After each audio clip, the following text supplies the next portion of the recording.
Hi there, I'm Rosemary Barton. Here's what's at issue this week. The government has tabled new legislation to tighten up the bail system, targeting repeat violent offenders and expanding the use of reverse onus for firearm and intimate partner offenses. It comes after pressure from the provinces and some high-profile violent crimes by offenders out on bail. The goal of Bill C-48 is improving public safety. At the same time, we want to make sure that these law reforms do not make things worse for Indigenous people, Black people, and other vulnerable groups who we know are overrepresented in the criminal justice system. Provinces and police associations seem generally satisfied with the proposed changes, but Conservative leader Pierre Poilievre says it does not go far enough. Violent offender, newly arrested for another serious violent offense, will have to serve their entire period in jail, not bail, and not early parole. That's common sense. So is this the right response to the rise in violent crime incidents in Canada? How much is crime a wedge issue for the Liberals and the Conservatives? Let's bring in the panelists. Chantal Hebert, Althia Raj, Andrew Coyne. Good to see everybody. Chantal, I'll start with you.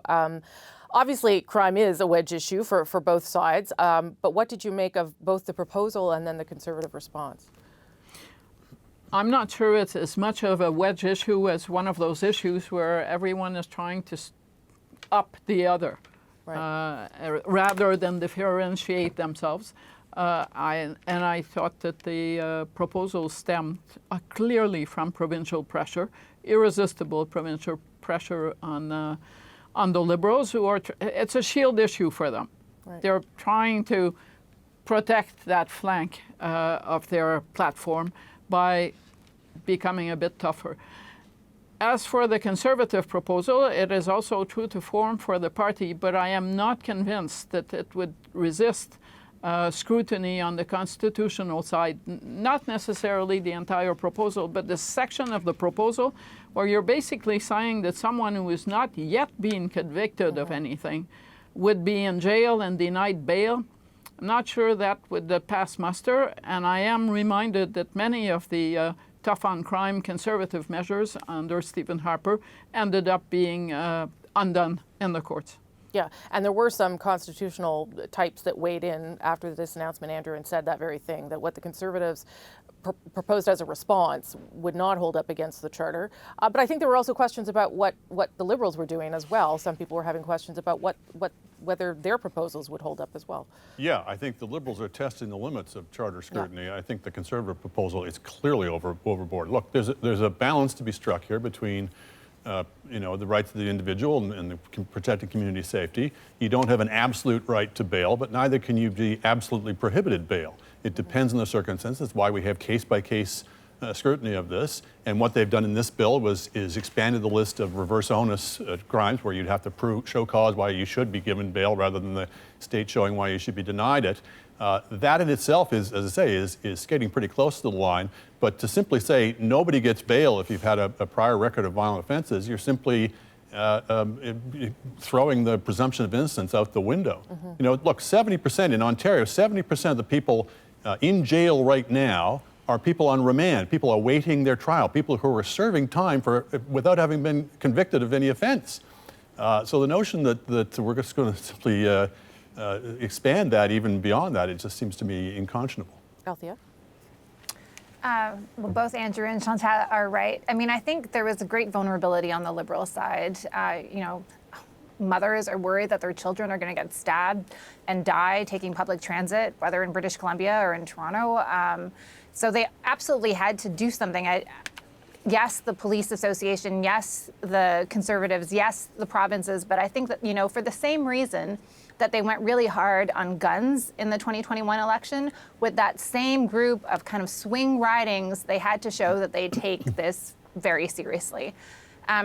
What I find interesting, and Chantal alluded to it, is that, this is a repeat of the Harper era policies where the Conservatives sought to take judgment away from judges. This was going to be mandatory minimums. This was going to be, a hard black line drawn in the sand. And you're going to take away the judgment of judges who are supposed to kind of weigh this. And so you do have a stark difference in approach between the Liberals and the Conservatives. One thing that is kind of talked about but not talked about is what the Conservatives are really trying to say is that a liberal bill that was brought in about 3 years ago that basically asked judges to consider whether an accused was from a marginalized community that was overrepresented in prison, people from Indigenous background, Blacks, whether that should weigh into the calculation. The Conservatives are basically suggesting that it should not, but I actually don't think I've heard them say it should not, but they've pointed to that piece of legislation to say the problem lies here. They have not. When asked that specific question, they have not answered it. So we're pretty unclear about what their position is on it. Chantal. But let's be clear, everything bad that happens, including the snow that I saw outside my window yesterday in Montreal, is Justin Trudeau's fault. So I think that's the default position for the Conservative Party. I am also starting to wonder whether it would be appropriate to question whether a Conservative federal government would use the notwithstanding clause to push some of the legislation that it says it wants to put forward. Because if you're going to start proposing things that are at face, just looking at them, not constitutional and not charter proof, then the next step is, so would you be willing to use the notwithstanding clause? And I think that's a question worth asking until there is a clear answer. Well, they did vote in favor of a block motion that supported the province's use of the notwithstanding clause as it has been used. So they're clearly not opposed to it. I don't know if Chantal is right that they would use it in this case, but she's right. It's a question worth asking. Yeah, what Poilievre has simply said is he's just declared it would be charter compliant, which is, I don't think you could just wave a wand and do that. I certainly wouldn't put it past this breed of Conservative, that they are much less concerned with the blowback from invoking the notwithstanding clause. I think the Liberals are vulnerable on crime. Particularly, it's down from what it was 30 years ago, but it's up from where it was 5 or 6 years ago. And it may be that with these tweaks and these changes, they've got themselves on side. By getting on side with the premiers, getting on side with the police chiefs, they may have given themselves enough cover. Right, but it took all those things to get them there, I guess is the question, I'm asking. It took a bunch of violent incidents, police officers being killed, whether it was related to bail or not, and provinces saying, hey, we need some help here in order for them to recognize that what they put in place maybe wasn't working or that they needed to do something more. Chantal, Okay, but I'll cut them a break for the fact that we emptied our downtown cores for 2.5 years on account of a pandemic. So it's not... Sure. We went from empty and staying home to everyone is back, and yes, more mental health issue and more violence. So it's not as if this has been building up under everyone's eyes for the past 3 years. It is a post-pandemic reality that everyone is adjusting to.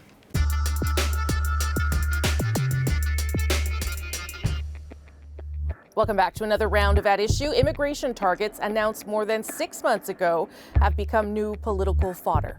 Quebec politicians have seized on reports suggesting Canada was aiming to increase its population to 100 million by the year 2100. That is not, in fact, the federal government's policy, but no matter. The National Assembly adopted a motion saying Ottawa's targets were incompatible with protecting the French language, sparking fears of diminishing power for the province.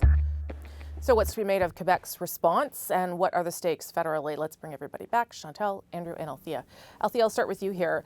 This is not really about the federal government's targets. This is about a suggestion by a group that was put into the Quebec media landscape, and everyone in Quebec's hair sort of went on fire, and they felt they had to respond to it.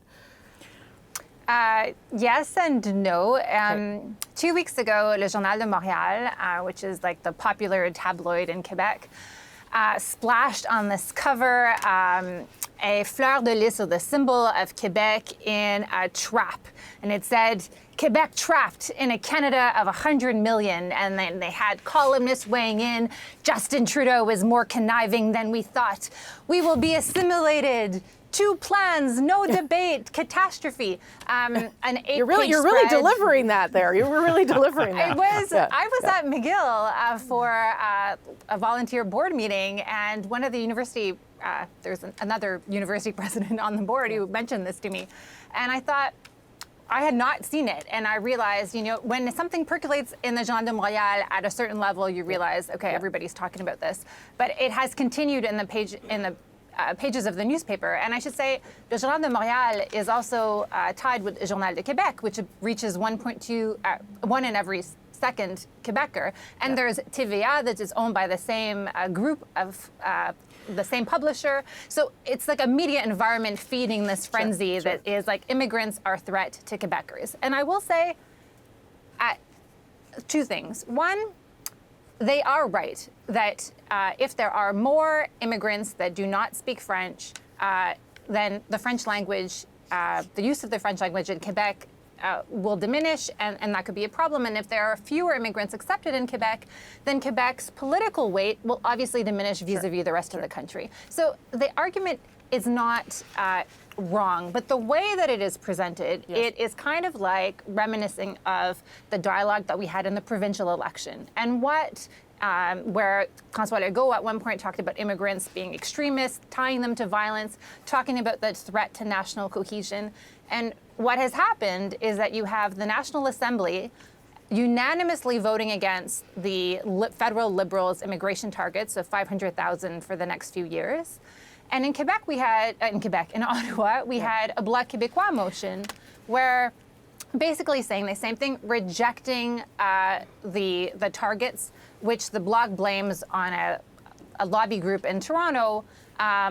But at the core of it, it is this idea that should we be accepting 500,000 immigrants in the next few years? And what was shocking to me, and I'll end there, is that the Conservatives agreed with the Bloc. Again, this is the second time on a very contentious motion that the Conservatives seem to be playing two sides. One message in French and another message in English Canada. But fundamentally, Chantal, the concerns or the political debate that has been started is not founded in fact. It is not founded in liberal immigration policy. So what is going on here? Like, why are people engaging in this as though it's real and that there is a real need for fear in some way? So do you want the long or the short version? It's TV, the shorter one. So I'll go for medium. Yeah, it medium. will not be as long as Althia is my way of saying this. It would help to mention that Québécois is owned by Pierre-Carl Péladeau, who used to be the leader of the Parti québécois. Right. And this is published, and this campaign is taking place at a time where the Parti québécois is showing signs of life, as in after the Quebec government reneged on a major transit promise, the polls showed that the party that benefited, even if it opposed that transit project, was the Parti québécois. Right. So there is a context here of trying to rekindle the sovereigntist flame. Okay. The nice coincidence was that François Legault had a weekend meeting of his party, and he desperately needed to change the channel from that broken promise. So, of course, he seized on the immigration issue. He always does whenever he is in trouble on any other issue. That being said, the real dilemma in Quebec is not the federal targets for immigration.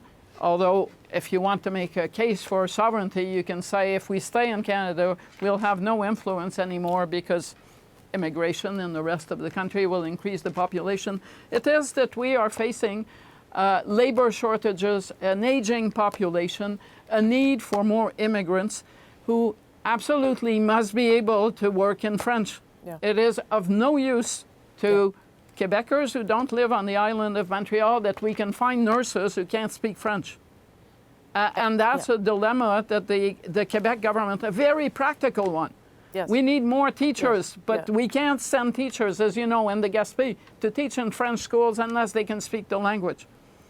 And so it's a much more complex issue than a motion in the House of Commons. Yeah. As for the Conservatives, let me cut them a break. I don't believe that they are planning to run in Quebec on an anti-immigration platform. And why I don't believe that is that by doing so, they will only be increasing the vote of the Bloc Québécois. Andrew.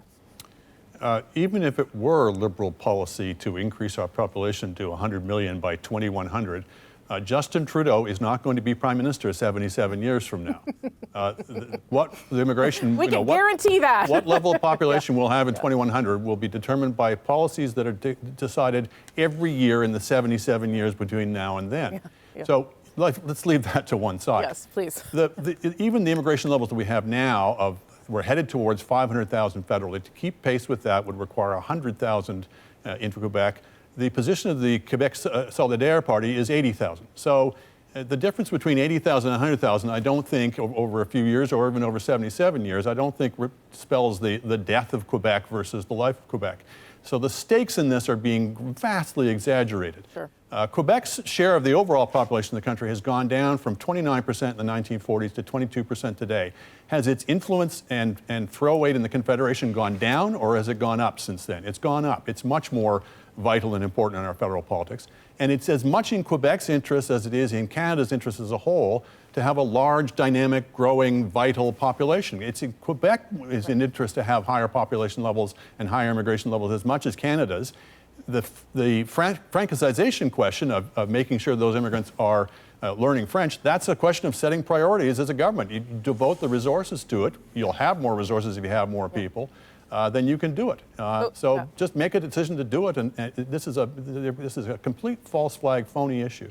So just quickly, all three of you, what does the debate, though, do for the federal Liberals who need Quebec, obviously, to win another election, and who might be wearing more of this than they need? We'll start with Chantal, then Althia.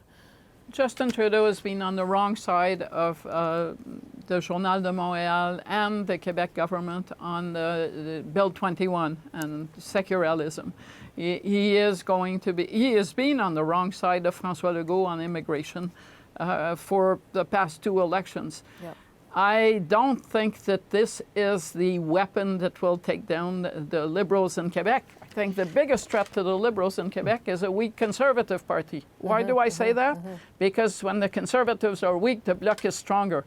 Yeah. And when the Bloc is stronger, it takes Liberals out of play. Yeah. But this issue is not going to be the issue that sends Justin Trudeau packing in Quebec. Quickly, Althia.